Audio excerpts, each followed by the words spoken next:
He clawed at the moss with raw, splintered fingers until his knuckles bled, as if he could dig the years out of the earth. The last thing he had to accuse, the footprint pressed into the soft loam like a hand flattened against a child's face, refused to be anything other than a lie or a prayer. Rain came down thin and brown, washing the prints into a smear and turning the world into the kind of quiet that kept secrets. Daniel Hale sat back on his heels and let the forest take its breath around him. And for the first time since the boy had slipped between tree trunks and vanished in 1987, he tasted the possibility that he might be wrong. Wait, before the next revelation unfolds. If this story has already captured your heart, let us know where you're following from. To ensure you don't miss unexpected twists, emotional reconciliations, or new beginnings, subscribe and stay connected. Now, back to the story. The laboratory smelled of bleach and coffee and the cold, metallic promise of microscopes. Maren Kovac folded herself into that scent the way singers slip into tune. There was a steadiness to her movements that the years of field boots and midnight runs had honed into something near ritual. When Daniel crossed the threshold, every part of him carried winter. Frost in his beard, the scent of wood smoke, the worn guilt of a man who had built his life around a single absence. He seemed smaller somehow, though his shoulders still held the architecture of a man who had chopped his grief into neat piles of firewood and ritual remembrances. She had heard of him long before he set foot in her lab, the father who swore a forest spirit had taken his son, who kept a carved wooden boy on his mantle with a knobbed nose and moss-green paint for a jacket. In the university papers, his case had been a gentle curiosity, an odd footnote in the data of rural disappearances. But in the Carpathian villages, Daniel's devotion was a sort of faith. He had come in the personage of faith made physical, a man wanting the bones of a story to hold against the wind. Maren studied the man a moment before she motioned him to the sterile chair. She had not expected the smell of pine that clung to him, the way his hands trembled when he took the cup she offered, as if the heat of holding something ordinary might burn away some deeper ash. He placed a small object on the counter between them, a photograph, edges soft with handling, of a laughing boy with a gap-toothed grin and a cap askew. The boy's eyes seemed to catch light depending on whether Maren allowed herself to look. She felt the lab shrink around them, knowledge and myth on a collision course. "This is the fragment," Maren said, because words gave her control. She drew a sterile envelope from a drawer and set it down next to the photograph. The tissue clotted in a paper bag for 2 decades had traveled from an old trap in the foothills delivered by a forester who thought the town must finally be done with secrets. It was small as a fingernail, browned and brittle, but for Maren it was pure possibility. For Daniel, it was a relic of the night his son had been taken, proof that something had existed at the edge of daylight. Tomas Ionescu arrived at noon with the wind still in his coat. He was the kind of man the forest had made patient, broad-shouldered, with eyes like river stones, and a voice that carried the low cadence of someone used to telling stories that had to be convincing to survive. As local forester, he had been the bridge between superstition and the management of pines and deer, and he kept his own ledger of tales, some useful to keep tourists buying postcards, some dangerous and folded away under his hand like a map to a buried thing. "You shouldn't have come here, Daniel," Tomas said, with the cautious tone of a man who knew how small confrontations could become avalanches. He set his cap on the bench as if that could make him less a piece of the landscape and more a witness. "I didn't come for your permission," Daniel answered. The edge in his voice folded like an old blade. "I came because it's been 20 years, and my son still doesn't have a name anyone will say without looking at me like I am a relic they should lock in a glass. Marin's test lights blinked like small suns as she prepared the fragment for sequencing. The machine hummed deeper than the room, and in that thrum she felt the slow articulation of truth, the patient whirring of a mechanism that would strip myth bare or dress it in different skin. She had made a career of such moments, when complex algorithms took something coarse and translated it into a language of nucleotides. To her, this was a tidy problem, a sample, a set of controls, a hypothesis. To Daniel, to Tomas, to the villagers the test would ripple through, it was a detonator. "Whatever you find," Tomas said quietly, "it will change how the town remembers." "That's the point," Marin said. There was a firmness to her, not cruelty, but conviction. Her work had saved endangered frogs from being written off as myth, had located migratory patterns that governments ignored. She believed in clarity the way others believed in prayer. We find facts so people can choose better stories. Daniel inhaled like someone who had been holding his breath for decades. "My daughter, my wife's memory, depends on a story. If you come and take the story, what do I have left?" Marin's mouth softened. For all the armor of method and authority she wore, there was a part of her that had read too many journals not to know that facts did violence as often as they liberated. She reached across the counter and, with a gentleness that surprised both men, tapped the photograph. "Your son was a person, Daniel," she said. "Whatever we find will be about him, not the creature, not the theory. If there's something human behind this, he deserves that. And if the forest is a keeper, well, we will have learned something new about the world. Either way, we owe the truth to him." He looked at her then, in a long, searching way that made her feel as if she had stepped barefoot into deep water. There was a hunger in his face, less for vindication than for the right to stop building altars to a ghost. She felt the thinnest minute of sympathy and the harder, steadier spike of responsibility. Knowledge, she knew, could comfort and it could hurt, and the first knife she sharpened needed to be used with care. As the sequencer began its slow revelation, Marin ran plates and ran through her own checklist. Errors were the enemy of grieving families. Mislabel a sample and you had nightmares for everyone. She watched the readouts march across the screen, the strands of letters folding into patterns that a library of papers had taught her to read as genealogies and migrations. Part of her bristled at the atmosphere of myth surrounding the case. The Omul Paduri Tomas's grandmother had whispered about, Bigfoot, Sasquatch, labels layered on top of older things that had lived in the dark before tourism had names for them. Science was patient. If there was an organism with a pattern, it would reveal itself. Outside the windows, rain made the low hills look like a wound. Inside, the lab kept its own climate, a fortress of fluorescent light and rationality. Daniel sat with his hat in his hands, fingers tracing the worn leather rim as if it held his son's warmth. He told them a story in fragments, laughter in the field, a scraped knee, the sudden hush that fell when the boy walked toward the tree line and then was gone. Tomas's jaw tightened when the father spoke the old names for the guardians. He had always kept those stories in a back drawer, the way good men keep dangerous tools.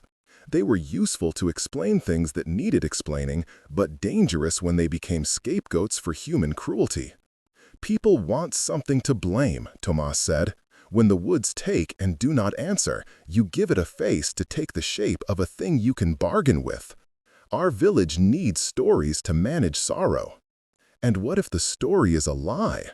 Daniel's voice broke. "What if the forest didn't take him to save him? What if that was our excuse because we could not look at the people who hurt him?" Marin's hands paused over the keyboard. The machine hummed, indifferent. In the space between heartbeats, the room held its breath with them. She had not yet seen the letters that would answer. She only felt the gravity of what the letters could become. This was the gulf where science met the sacred, and she was standing on its lip with a foot aching to step. When the first reads came through, they were vague, fragments of mitochondrial markers, a tangle of data that promised only statistical possibilities. Marin pushed deeper, invoked controls, spent an hour burning through reagents and the patience she had kept for herself like armor. The wall clock said nothing, but minutes thickened into an hour that felt like an eternity. Outside, a car passed, and the ancient pines barely registered it.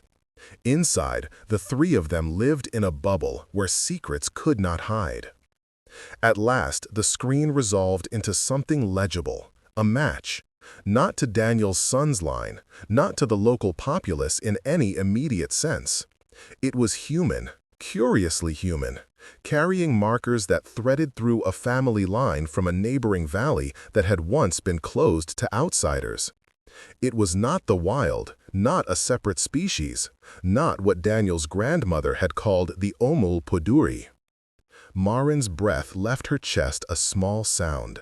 She felt the first raw draft of what this meant, that the boy's disappearance might not be explained by guardian spirits at all, but by human hands.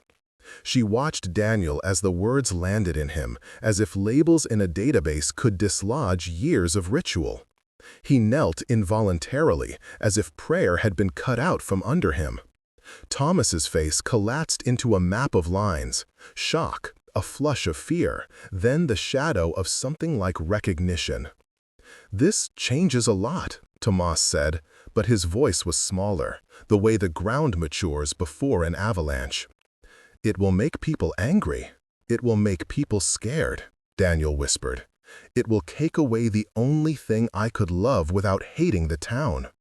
It will make me look ridiculous for believing in anything but a list of facts." Marin felt the surge of a scientist's triumph and the ache of being its bearer. There are few victories a lab can claim that do not leave bruises on human bones. She had wanted to be right, poor, stubborn professional desire to pull a truth out of the dark. But in the glare of the lab light, with Daniel's grief alive and raw, she understood that being right would force choices on people who had survived by choosing otherwise. The knowledge would not simply sit in a journal. It would move like a rodent through a village's foundations, upturning cupboards and revealing rot. "Well, we'll have to be careful how we tell them," she said finally. "Truth without context can become a weapon." Daniel looked up then, eyes glassy but fixed. For a heartbeat, the two of them were balanced like a promise and a threat. Tomas set his hand lightly against Daniel's knee, an old forester's gesture, something between consolation and claim. In that touch, the three of them became the axis around which the rest of the story would turn. A father who wanted to keep the myth alive to keep his heart from fracturing, a scientist who craved the neatness of proof, and a man who had spent his life arranging myth for the sake of the town's survival. Outside, the forest breathed, indifferent and ancient, keeping its own counsel. Inside, the laboratory hummed with the machinery of revelation. The dilemma poised at the end of the hour was already a splinter in all their hands. To publish and shatter a belief that had sustained a family for 20 years, or to bury the evidence and let the forest keep its secrets. Each path demanded sacrifice. Each would lay claim to different kinds of truth. And between the two of them, between the hulk of possible justice and the longing for a meaning that had warmed a winter for 2 decades, there flickered a smaller, more fragile hunger neither of them had expected. The need to be seen and held while the world they knew eroded. They did not yet know how hard that hunger would make them fight, or how tenderly it would bind them together. The first act of any reckoning is the admission of possibilities, the letting of a truth into light. For Daniel Hale, who had spent 20 years worshiping a story that gave his son shelter in the wild, that admission was a sacrilege. For Marin Kovac, trained to pry truth loose with instruments and patience, the admission felt like an opening, an invitation to make wrongs right. For Thomas, it was the unclenching of a fist that had held secrets too long. Outside, the rain stopped and the pines exhaled.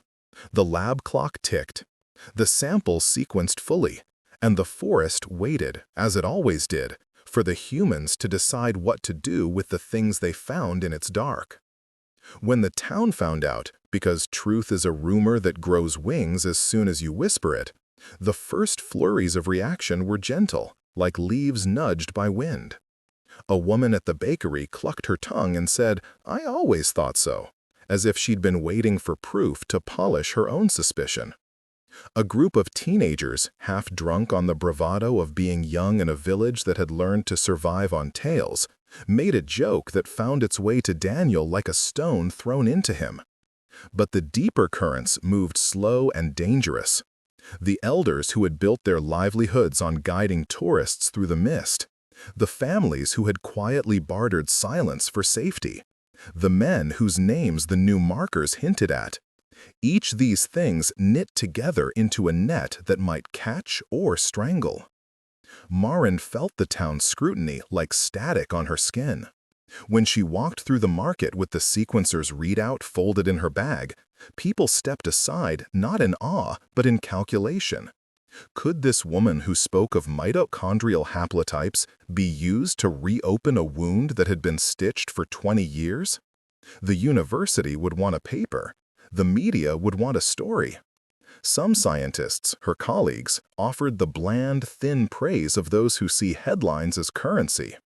None of them had to sit across from a father who kept a carved boy on his mantle because the memory of the real one had been too much to bear. "You should publish," said Professor Ionescu on a phone call that sounded more like an accusation than advice. He was firm with an edge that suggested his own future might be entangled with the aftermath. "This is what we do, Marin. We map, we publish, we move the world forward." "And what of the people in it?" Marin replied, her voice low. "What of a family that built a life on a story?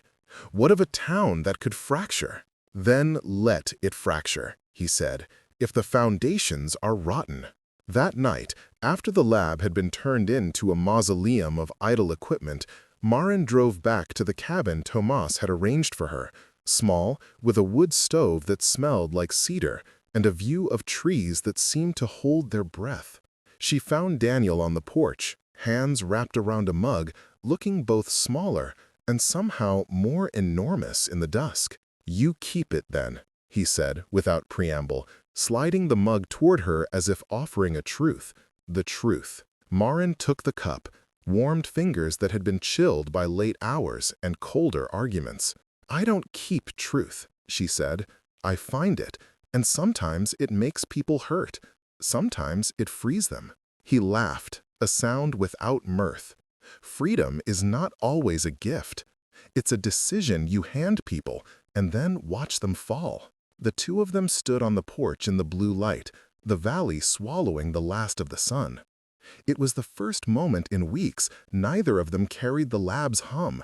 Instead, they were tethered to something raw and human. He spoke of the carved boy again, how he had tucked him into a box when he slept, and how sometimes, in the winter, he swore the carved figure listened and answered. She told him about her father, a man who believed in maps and stars, but who had loved a woman who could read soil like scripture. Marin's work, she said, had never been about proof alone. It had been about making the invisible legible, but she had always believed in doing so with hands that bruised softly. "You believe that when truth hurts, it still should be told?" he asked. "I believe that truth without mercy is a cruelty," she said. "I don't want to weaponize this. I want to make amends, if there is anyone to be mended." His breath made small ghosts in the cold air.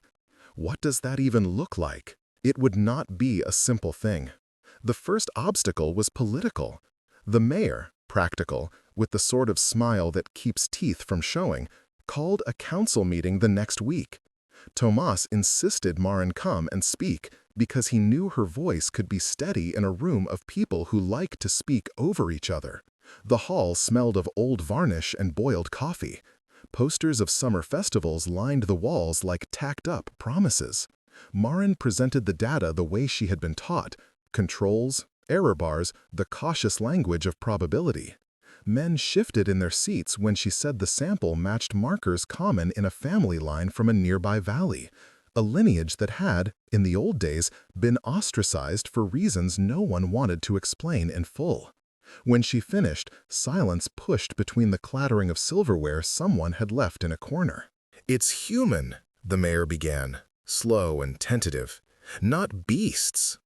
"Yes," Marin said, "but DNA doesn't tell us guilt. It tells us origin. If the sample comes from a person connected to a particular family, that suggests the boy's disappearance may be human rather than mythic."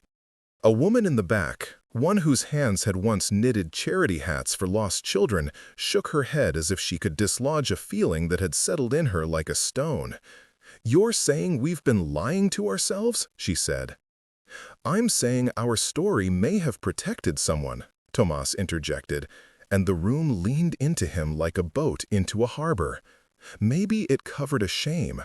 We kept a narrative because it was easier than the truth." "Or because the truth would have destroyed some families," the mayor snapped. "And what then? Do we burn the old men who brought us wood? Do we root out everyone's grandfather? Marin, do you understand what you're asking us to do?" Marin understood. She felt each implication like a pebble in her shoe. "No," she said slowly. "I don't know what any of us should do. But we owe the boy what's true." The meeting dissolved into a fog of accusations and sobs. That night, someone nailed a crude sign to the tree outside Daniel's house: "Traitor." The town had not yet decided which side it belonged to, only that it should cut someone. Daniel found the sign in the morning and tore it down with hands that shook. He drove to the lab and found Marin bent over a microscope, eyes puffy with sleeplessness.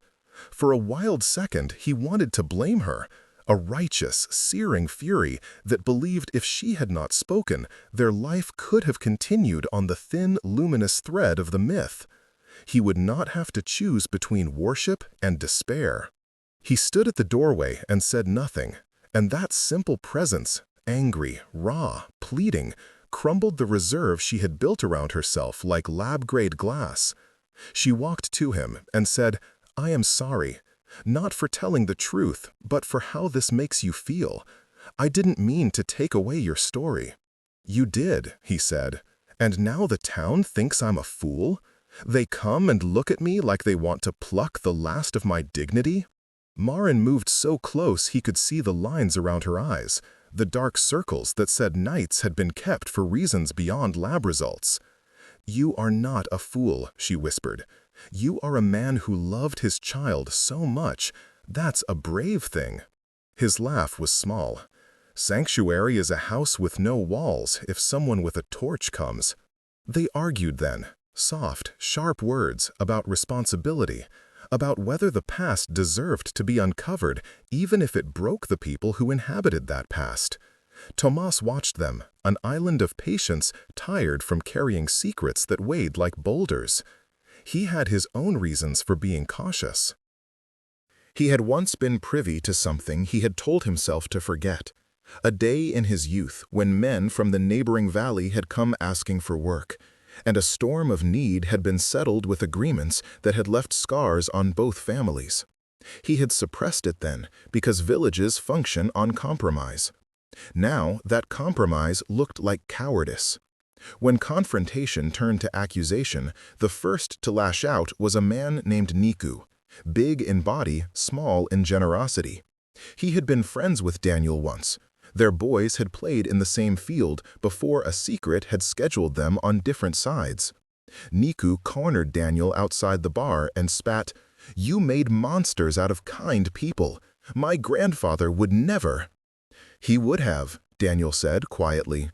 "You keep saying that, but you can't hear me. You don't want to." Niku swung, because a fist is a language everyone knows. Daniel caught the blow and did not return it, because in the momentum of 2 decades he had practiced not breaking more bones.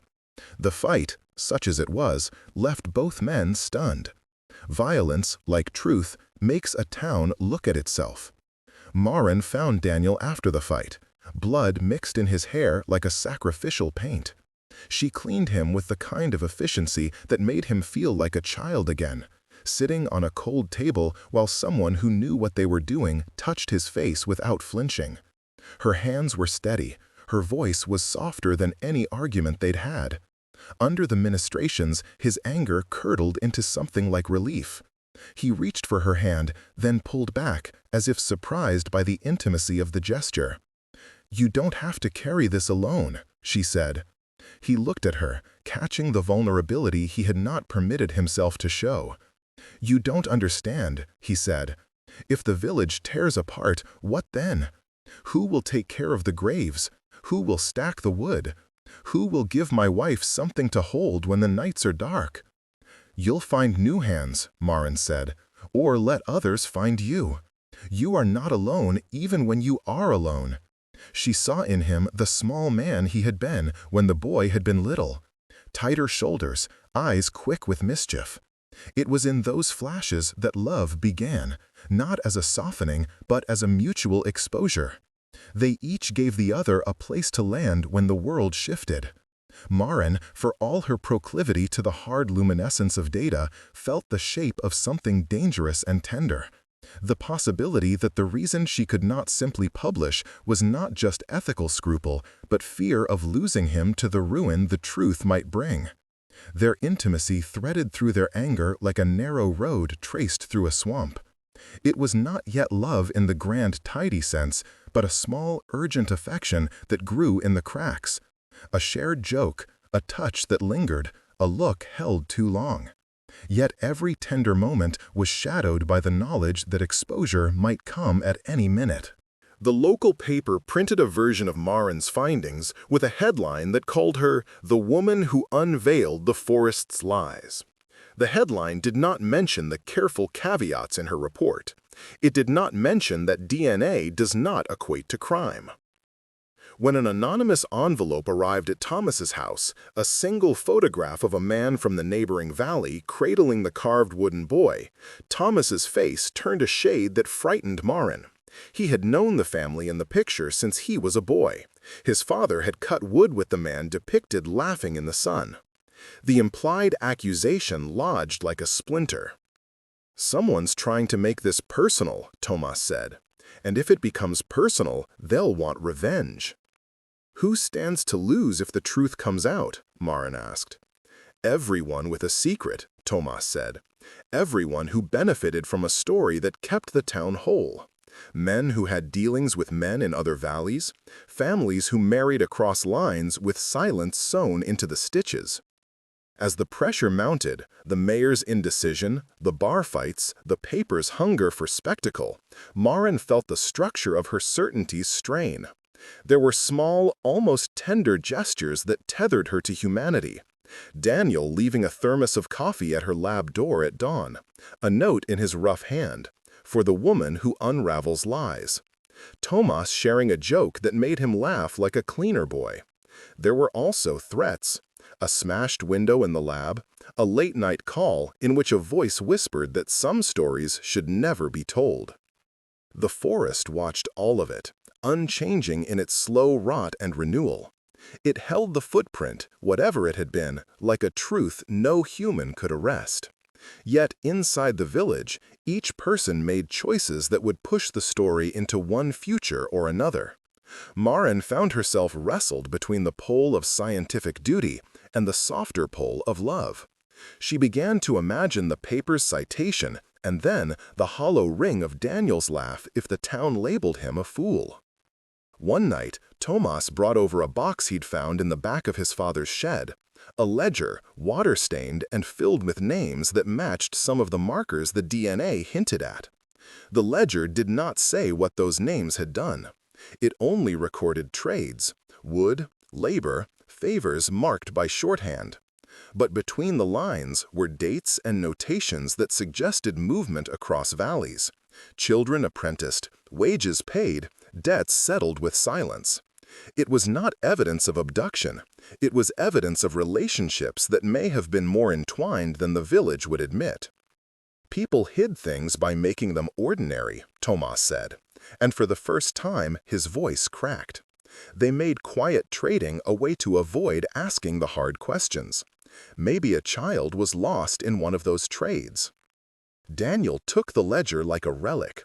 He turned pages with hands that trembled. Each name pressed into him like a new wound and a new possibility. Had the story been a protection? Or had it been a cover? The ledger did not answer. It only multiplied the ways to ask the question. They would have to choose: push harder and risk ruin, or pull back and keep the forest's myth alive as a salve. Between them, Marin with her data, Daniel with his altar, Thomas with his secret ledger, lay a fragile alliance. Even as they bickered and bruised, they understood something that made their tempers taper into tenderness at odd hours. They were all, in different ways, guardians. Marin guarded truth with scalpel-like precision. Daniel guarded memory with religious fervor. Thomas guarded the town from itself with the slow, careful spin of a man who had been the keeper of bridges for too long. They had not yet decided which to protect, but they had decided, implicitly, to remain together long enough to find out. The forest, for its part, breathed on, unknowing and eternal, holding within its dark the possibility that both myth and fact were needed to stitch a town whole.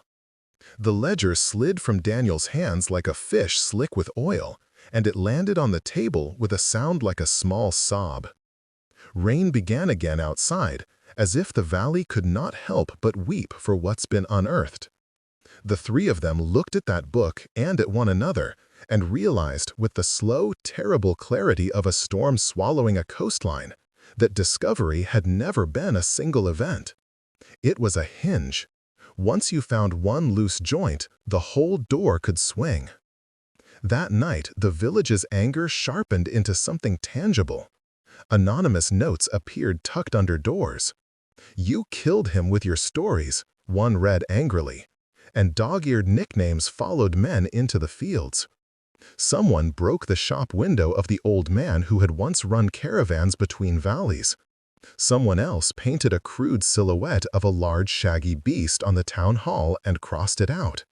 The Omel Paduris's name, which had been protective and tender in the mouths of some, became a weapon in others' mouths, used with scorn. Marin discovered a new kind of exposure, not just professional risk, but moral nakedness. Her inbox filled with thinly veiled threats and requests for interviews. Her inbox also filled with private messages. "Please, tell me more. My brother was gone the same year. Can you help us find closure?" One message arrived that made her breathe hard.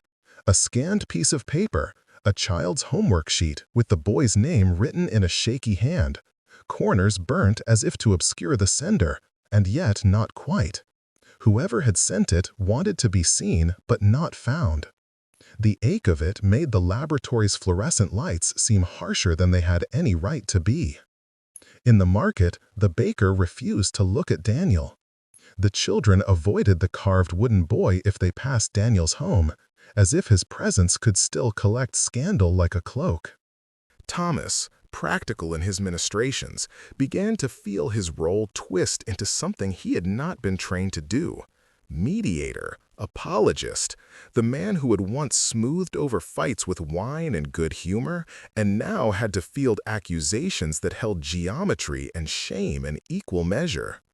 "What did you expect?" Thomas asked once, late, when a bitter wind seemed to carry voices from other houses.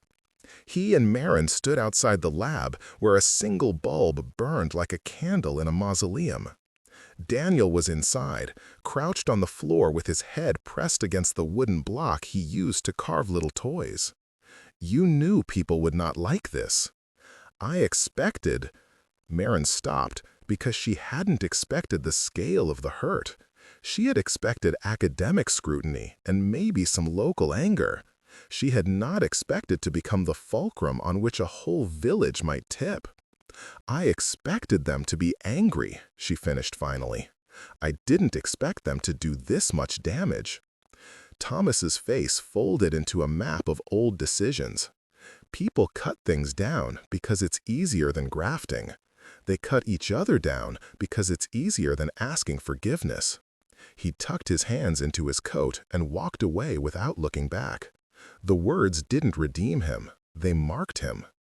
1 week after the ledger surfaced and the headlines smelled like rain and rust, there was a man at the edge of the valley who decided to talk. He was a quiet orphan of a sort, thin, with a voice that barely rose above the river and a smile that never reached his eyes. He'd been a boyhood friend of someone in the neighboring valley, and lately he'd been seen looking at Daniel as if a match could be struck between them. He approached the trio in the small chapel the village used for council meetings, a place where dust had settled on the pews like the residue of old prayers. "I was there," he said, not as confession but as statement. "I saw them. Not the forest. People.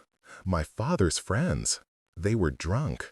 They pushed the boy into the barn. I ran. I didn't tell anyone because I was scared.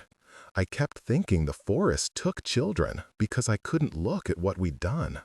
His words were a thunderclap in the little room. Daniel's hands went white where he gripped the back of the pew. A current of motion, like wind on a plane, moved through the people gathered, some clutching rosaries, some clutching their sons, all of them folding their shock in private. The orphan's telling didn't answer the ledger. It reshaped it, gave edges where there had been only ink. If one witness could speak, then others might be pushed into speech by the same insistence of truth. But truth, once coaxed into the open, bites in different directions. The orphan's name was whispered and then shrouded. Men who had been boys that night denied being anywhere near the barn. The old man who owned the barn, an ex-soldier with hands like hammers, blamed the wind, blamed youth. The town split into factions with a speed that made Marin dizzy. Those who wanted an inquiry, those who wanted to close the matter for fear of tearing apart kinships that kept the valley alive. Then came the accusation that should have been the end of everything. A photograph slipped under Daniel's door at dawn. It showed, unmistakably, a man, one of the men named in the ledger, cradling the carved wooden boy like a prize. The picture was taken in a sunlit yard, the man's face blurred, but the carved boy smiled undeniably. Someone had staged it for impact.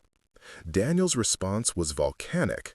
He hung the photo on the chapel's notice board where everyone would see, and then, drunk on a righteous fury that had been slumbering like coals, he went to the bar and set fire to the ledger. Thomas stopped him with hands that smelled like sap and old secrets. "You can't burn the book," Thomas said. "If you burn it, you burn the only chance we have to know what happened. We need it now more than ever." "You speak like it can save him," Daniel hissed, "like paper can spit my boy back at me." His voice had the brittle edge of someone who had been stoned for too long. "I believed in the forest because it let me be gentle. You all used the same story like a bandage, but bandages hide infection." Marin watched him and felt an ache that was sharper than she had felt when her machines yielded their first rees. The man who had kept a carved boy on his mantle was on the edge of disintegrating into something violent. She walked across the chapel and set her hand on Daniel's shoulder, a small human anchor in a place where storms were breaking. "There are other ways," she said quietly. "We can take it to the authorities. We can ask for a proper investigation, with records and forensics and people who won't be swayed by who knows who." The suggestion of formal process was supposed to be the balm. Instead, it exploded into argument. The mayor refused to involve outside police. Some villagers feared reprisals and named the village's reputation and livelihood. The ex-soldier threatened to make the matter a legal tangle. The more Marin pushed for the machinery of law, the more the town recoiled. Law would mean trials. Trials meant exposing more men to suspicion. It would mean opening graves of decisions made in desperation. In the middle of this, the fragile skeleton of love between Daniel and Marin began to splinter. They had shared soup and small notes and a thermos left on a lab bench. Now their conversations were edged with accusation. Daniel accused Marin of being naive, of failing to see how her truth would raise lives. Marin accused Daniel of wanting to wrap the boy in a story to avoid the bloodier truth. At night, they slept in 2 different rooms of the small cabin Thomas had put them in, and in the morning they shared coffee without speaking, as if the silence might stitch them back together if left alone long enough. The hardest rupture came not from argument, but from omission.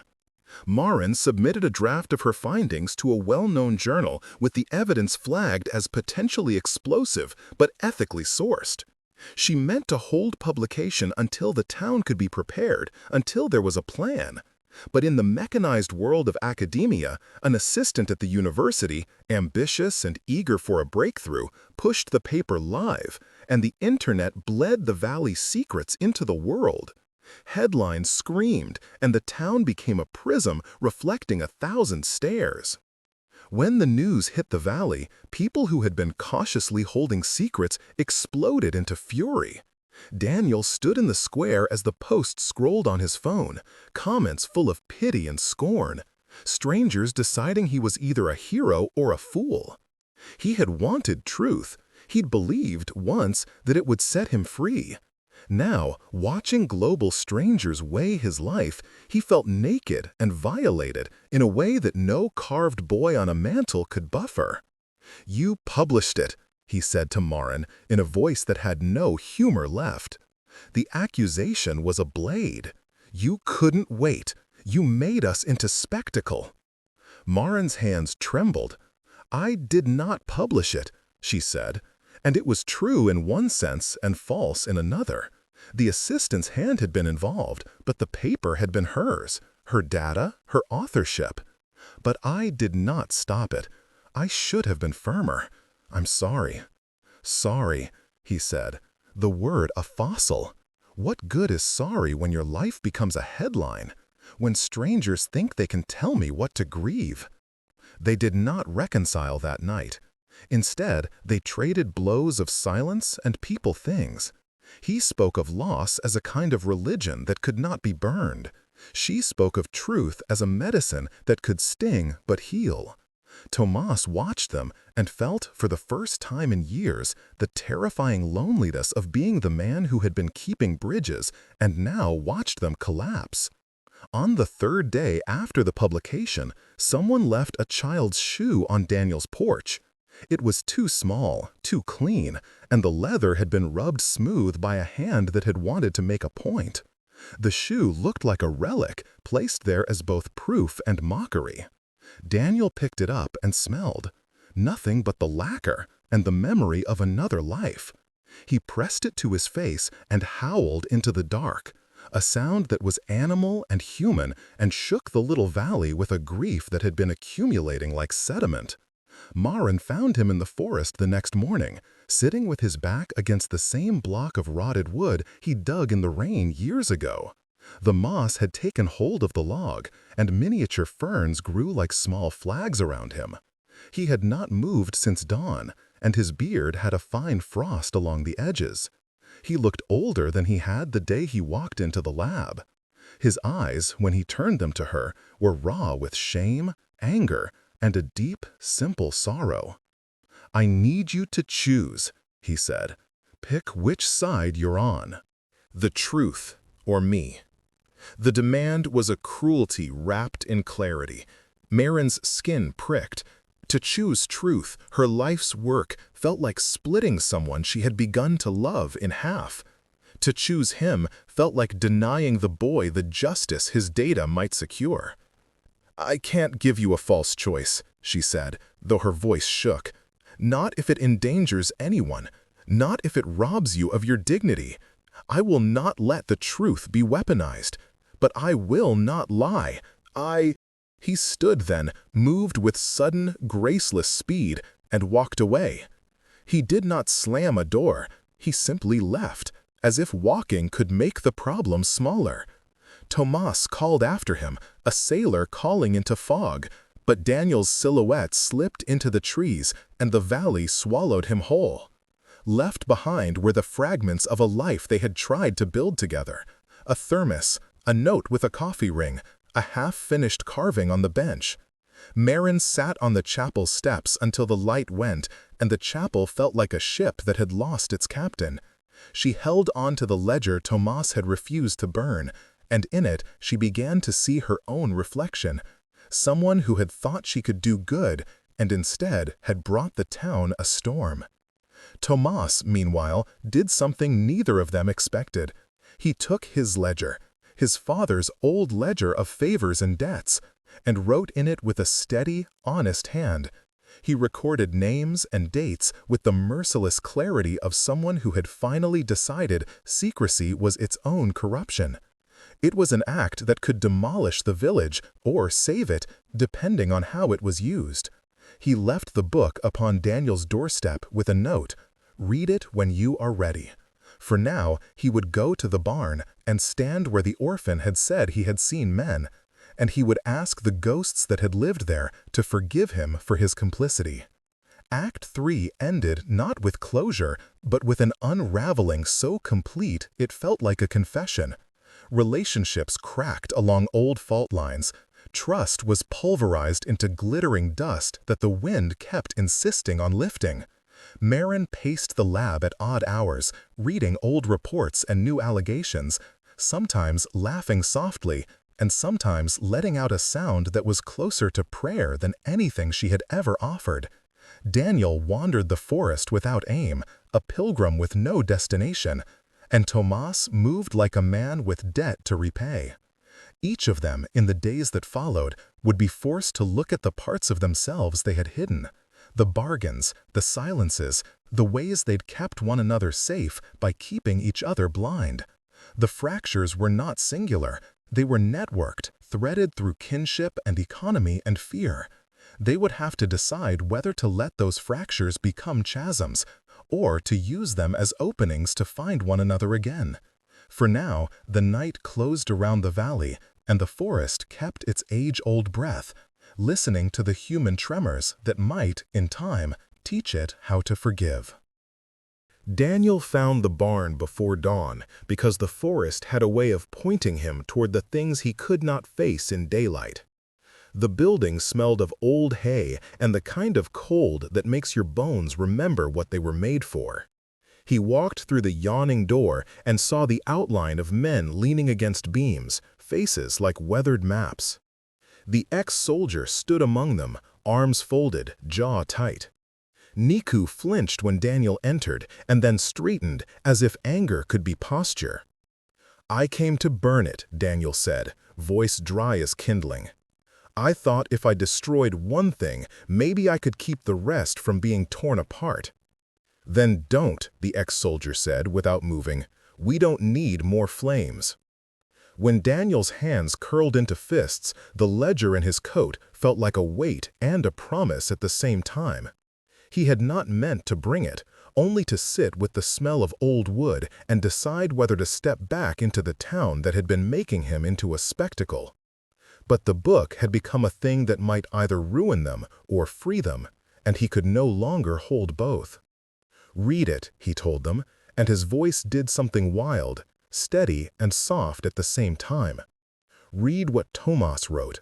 Read the names." For a long minute no one moved. Outside, the light came like an honest thing, slipping through cracks and illuminating floating dust. The ex-soldier swallowed, and then, with hands that trembled, he took the ledger. He turned pages as if turning time itself. The room filled with the small sounds of paper and breath. When the names landed on their ears, something in the taut fabric of the men's silence broke. Accusations spat like embers. Men denied, then faltered, and some, when caught by the ledger's dates, looked away as if they had been struck. The richest sound in the barn was not denial, but confession. Stuttered, shameful admissions that were muffled at first and then grew into a roar. An old man coughed and told of a brawl that had spun out of control.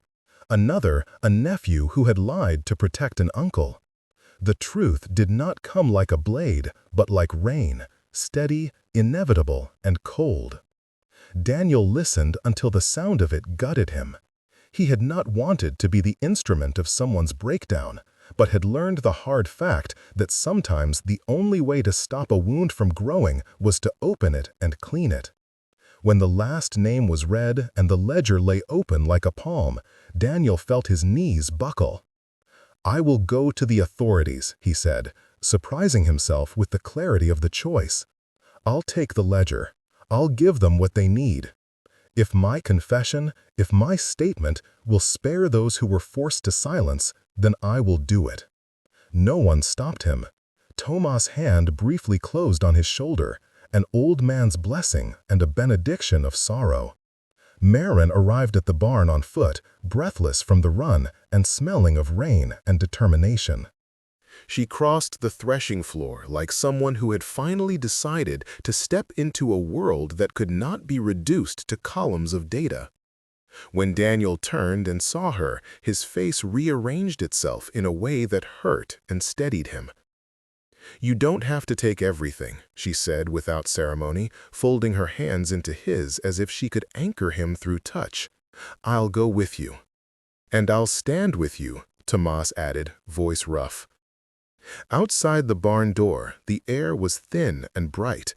They walked to the police station together, Daniel with the ledger under his arm like a relic, and the valley watched them pass like a slow current.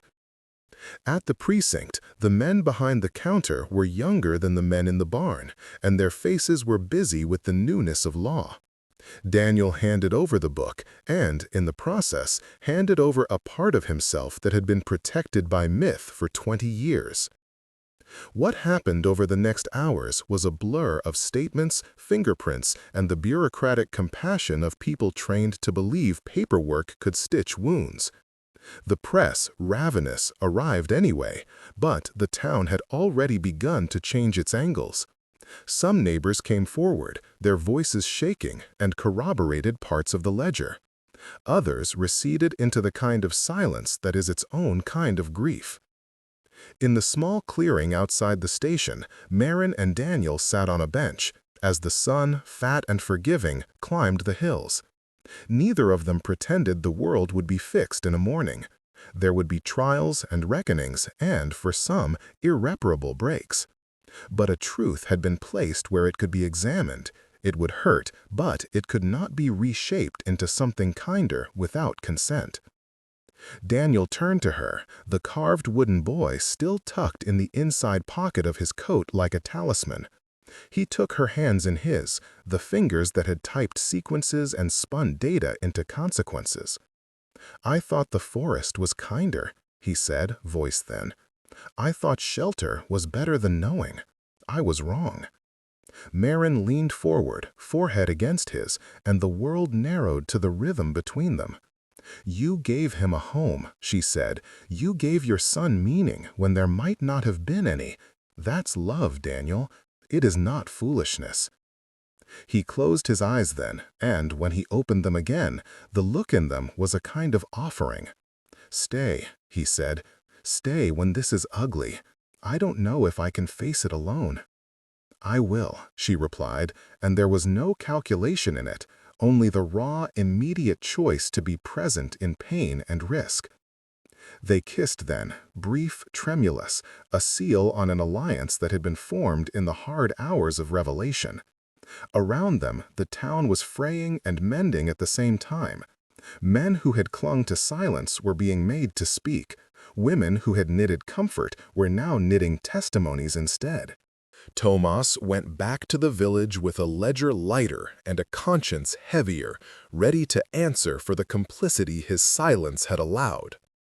The sacrifice had not been one of blood, but of certainty. Daniel had surrendered the story he'd kept like a holy relic. In its place, he offered truth and the willingness to bear the consequences. Marin surrendered the clean objectivity of the lab for a messy, human truth that required tenderness in its handling. Their love, new as sap and strong as root, had been tempered in confession and action. As they walked back through the trees, the forest exhaled around them, neither condemning nor absolving. In its layered hush, there was room for myth and for fact to coexist. The Omul Paduri remained in the shadows of legend, while human hands had been held accountable in the light. They moved forward not into certainty, but into shared responsibility. And for the first time in 20 years, Daniel felt something like a relief that was not a betrayal, but a beginning. They walked back toward the valley with the ledger folded into Daniel's coat like a quiet Bible, each step making the world a little less gothic and a little more possible. The indictments that followed were messy and slow, an inquiry, a few indictments, apologies that were thin and then deepened with time. Some friendships could not be mended. Some families reknit their fabric with raw, truer thread. The town stopped pretending the Omul Paduri was either scapegoat or saint and learned to hold both myth and accountability without collapsing under either. Marin stayed. She stayed for the lectures she canceled, for the interviews she tempered, for the nights she sat with Daniel and listened to ways a father remembers the small, ordinary things that become holiness. A cap fixed crooked, a laugh that lived like a bell. Daniel learned to let the carved wooden boy go from the mantle. He brought the little figure once to the clearing, set it on a stone, and let moss begin to claim the wood as if the forest itself forgave. He did not throw the carving away, he placed it where memory could breathe without walling him in. Tomas took up the slow labor of reconciling names, of smoothing processes so the town could face court and truth without tearing itself apart. He taught the younger men to listen where he had once told stories. They learned to balance protective superstition with the work of repair. The villagers began, haltingly, to celebrate a different kind of festival, one that remembered the vanished and honored the telling of what had actually happened. On the first spring morning that felt truly like a beginning, Marin and Daniel stood at the edge of the woods. Rain had washed the footprints from the loam, the print that had once read like accusation smoothed into nothing. He took her hand, calloused and warm, and when she looked down, the valley behind them was waking. Smoke from chimneys, a child running with a stamped shoe in his hand, a woman threading a ribbon through a window box. They did not promise certainty. They promised, instead, to keep walking together when the path was unclear, to choose truth tenderly, and to let the forest keep its mysteries. In the hush between them, an unseen creature might still be watching, an Omul Paduri or a tale that refused to die, not as accusation, but as witness. Daniel closed his eyes and listened to the green world breathe. The past would never be whole again, he knew, but it could be honest. He felt finally that was enough.